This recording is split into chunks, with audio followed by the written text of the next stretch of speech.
गरुडगमन तव चरणकमलमिह मनसि लसतु मम नित्यम्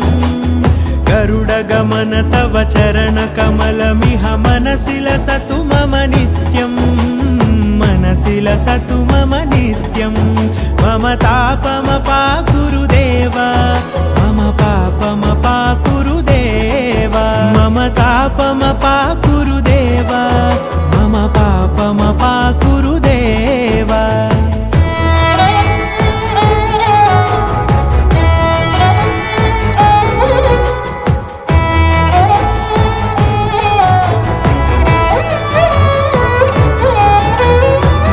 जनयन विधिनमुचिहरण मुख विबुध विनुत पद पद्मा जलजनयन विधिनमुचिहरण मुख विबुध विनुत पद पद्मा विबुध विनुत पद पद्मा।